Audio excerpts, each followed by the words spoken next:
Olá, mulheres de Pentecostes. Hoje eu tenho uma pergunta para você. Você acha que o diabo bateria na sua porta, todo vermelho, chifrinho, segurando um tridente, com aquele odor de inferno? Acha? Não, né? Ele não faria isso, sabe por quê? Porque ele é especialista em disfarces. Ele vai chegar como bonzinho, com inofensivo, com um sorriso largo, bem vestido. É assim que ele age. Ele se traveste de bem para que a gente não o identifique. Mas hoje nós vamos desmascarar, nós vamos falar das ciladas que ele faz na nossa vida. Ele entra sorrateiramente e ele destrói tudo que tem pela frente. Vamos falar sobre isso? Pega Gênesis, no capítulo 3, nós vamos ler do versículo 1 ao 5. Você já separa o Efésios 6, no versículo 10 em diante, já deixa separado. Assim você pode pegar, olha, como a minha Bíblia está aqui, tá vendo só? Eu já deixei marcado aqui, olha, Gênesis 3, que nós vamos trabalhar hoje, e depois eu já deixei marcado aqui, olha, Efésios, para onde nós vamos, assim nós vamos rapidinho. Pega também o seu caderno de anotações, porque a mulher de Pentecostes, ela tem que trabalhar todo o seu aprendizado, anotando, tá bom? Porque assim a gente melhora a nossa atenção e concentração de tudo que a gente precisa fazer. Pegou lá? Bíblia aberta, Gênesis 3, de 1 a 5. Eu vou ler para você e você vai me acompanhando aí, tá bom? A serpente era o mais astuto de todos os animais do campo que o Senhor tinha formado. Presta atenção nessa palavra, astuto. Astuto é uma pessoa ou é um ser que ele tem a intenção de enganar. Ele é uma pessoa que ele não vai te assustar, ele não vem brigando, ele não vem gritando, ele é astuto. Ele vem com lábia, com a intenção de enganar. Então a serpente é o mais astuto de todos os animais do campo que Deus tinha formado. E ela disse à mulher: é verdade que Deus vos proibiu de comer do fruto de toda a árvore do jardim? A mulher respondeu-lhe: podemos comer do fruto das árvores do jardim. Mas do fruto da árvore que está no meio do jardim, Deus disse: vós não comereis dele, nem o tocareis, para que não morrais. A serpente vai responder como um astuto, lembra? Oh, não, tornou a serpente, vós não morrereis. Mas Deus bem sabe que no dia em que dele comerdes, vossos olhos se abrirão e sereis como deuses, conhecedores do bem e do mal. Você percebe aqui nessa fala da serpente algumas características te chamaram a atenção? Eu vou te dizer as que me chamaram a atenção. Primeiro, ela veio conversar. Ela não se impôs, ela não gerou medo, ela não gritou, ela não gerou angústia do tipo, tem que pegar hoje porque vai acabar a maçãzinha daquela árvore, vai acabar, se você não pegar hoje vai acabar, não gerou angústia. Ele sutilmente jogou uma insinuação. Se um dia você quiser pegar, você vai ver, que você vai conhecer do bem e do mal. Sutil, uma insinuação. Depois que a insinuação entrou, a Eva, ela traz no coração dela agora curiosidade. Ela sempre viu aquela árvore lá, mas agora ela está com curiosidade. Aí a palavra continua dizendo, olha só, que ela começou a achar que a fruta era de aspecto agradável e apropriado. Olha só, estava sempre lá, ela nunca estava prestando muita atenção, ela obedecendo a Deus, né? Não é para comer. Mas agora ela está curiosa, desejosa. O inimigo chegou, colocou uma insinuação, que essa insinuação pode entrar pelos olhos, pelo ouvido, é algo que eu escuto, é algo que eu vejo. Depois que ele entrou na minha mente, ela se instala aqui, aí a nossa mente continua. A nossa mente vai ficar pesquisando aquela fala, aí ficou curioso, vai voltar porque está curioso. Aí ficou com vontade, vai fazer para experimentar, porque agora ficou com vontade. Essa é a ação do diabo na nossa vida. Ele instiga. Ele não te obriga. Ele não precisa te obrigar a pecar. Ele insinua, senta, cruza as pernas e fica assistindo de camarote você cair no pecado. Bom, essa situação nos faz pensar em alguma coisa. Se nós estamos lá no Antigo Testamento e nós temos essa visão do diabo, mas ficou lá, né, Magda? Não está mais os nossos tempos. Mudaram as circunstâncias, mudaram o cenário, mas a ação do mal na nossa vida não mudou. Ele continua agindo dessa forma. A serpente, o mais astuto de todos os animais, a serpente mais astuta continua nos dando hoje a mesma capacidade de insinuar pelos olhos e pelos ouvidos aquilo que vai instigar no nosso coração a vontade e o desejo. Aí nós vamos, não é mais ela que me empurra, não é ela que me faz, não é ela que me força. Aí nós, por livre vontade, instigado, vamos buscar o erro e o pecado. Você quer ver uma coisa? Em Efésios 6, vamos ler lá em Efésios 6, como é que São Paulo está nos falando dessas ciladas?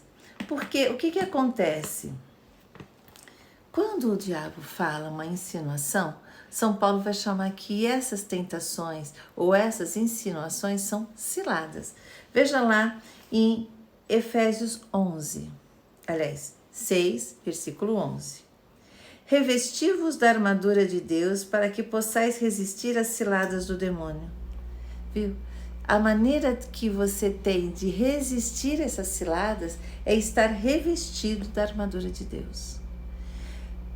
Pois não é contra homens de carne e sangue que temos que lutar, mas contra os principados e potestades, contra os príncipes desse mundo tenebroso. Este mundo, que era o mundo da Eva, era o mundo de todas as gerações passadas e é o mundo que nós vivemos ainda hoje. É regido pelos principados e potestades, os príncipes desse mundo. E eles armam para nós, que nós somos as presas às quais eles vêm buscando, ciladas. E essas ciladas, veja como é que elas se manifestam na nossa vida. Tomai, portanto, a armadura de Deus para que possais resistir aos dias maus.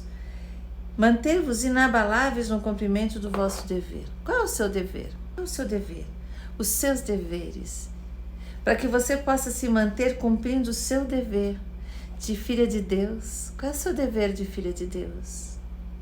Você precisa estar revestido da armadura de Deus para você resistir a esses dias maus, para que você possa resistir às ciladas, a essas tentações. Ficai alerta, cintura cingido com a verdade, o corpo vestido com a couraça da justiça, os pés calçados de prontidão para anunciar o evangelho da paz. Sobretudo, embraçai o escudo da fé, com que possais apagar todos os dardos inflamados do maligno. Sobretudo, embraçai o escudo da fé, com que possais apagar todos os dardos, flechas de que jeito? Inflamadas do maligno. Então eu queria que você imaginasse, para entender esse mundo espiritual acontecendo e você sendo sutilmente envolvidos pelos dardos inflamados. Imagine uma casinha com telhado de sapê, aquela palhinha seca. E o inimigo pega uma flecha com a pontinha cheia de fogo e joga naquele telhado. Rapidamente o fogo se espalha. Mas é uma batalha. Ele não vai jogar um, bastava um para incendiar aquele telhado. Ele joga várias, de tudo quanto é lado. Várias flechinhas bem incendiadas vão incendiando aquele telhado. E rapidamente aquela casa se destrói. Agora veja, se for uma casa com um telhado de laje, as flechas caem e não conseguem incendiar a casa. A flecha, inclusive, ela se consome, mas ela não incendeia a casa. E várias flechas caem ali em cima daquele telhado de laje e não consomem.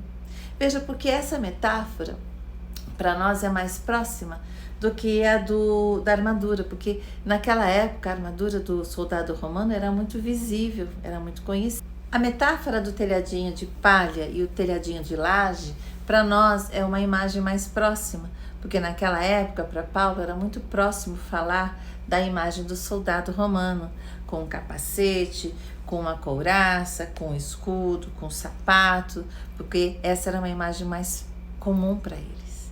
Então, quando ele diz que você está com um capacete, veja, as flechas que vão bater naquele capacete do soldado romano, né?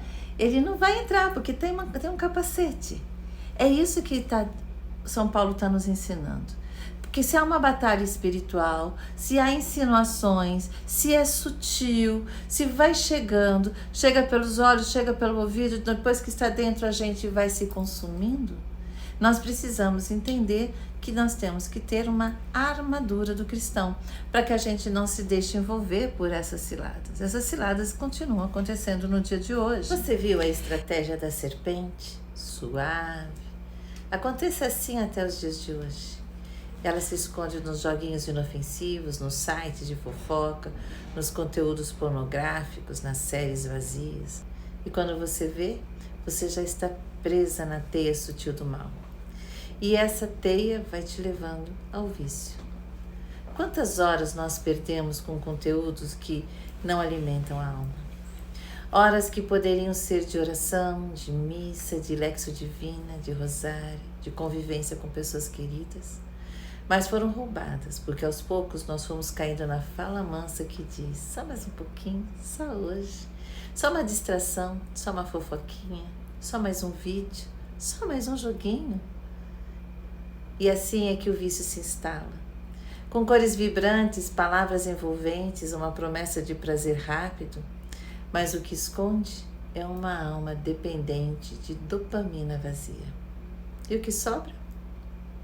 Sobram mulheres cansadas, irritadas, com insônia, ansiosas, lares desorganizados, saúde emocional fragilizada, porque o tempo foi sendo roubado e a alma intoxicada.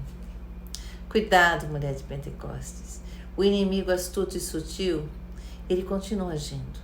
Escolha bem o que você assiste, quem você segue, o que você está usando para alimentar o seu coração. Afinal, a boca fala do que o coração está cheio.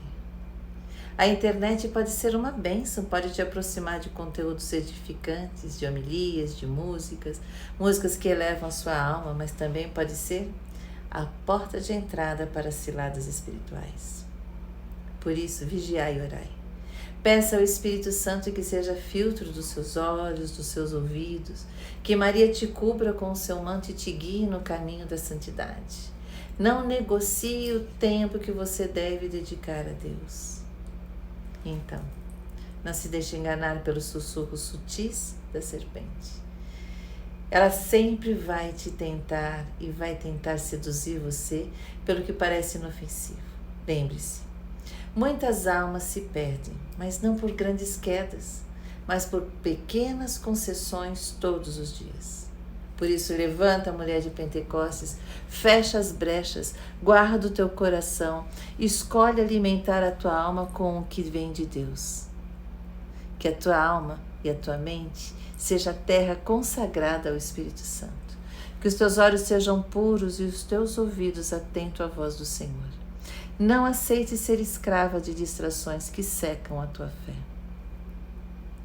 Sou Magdes Mangorzewski, formadora católica de mulheres e Pentecostes.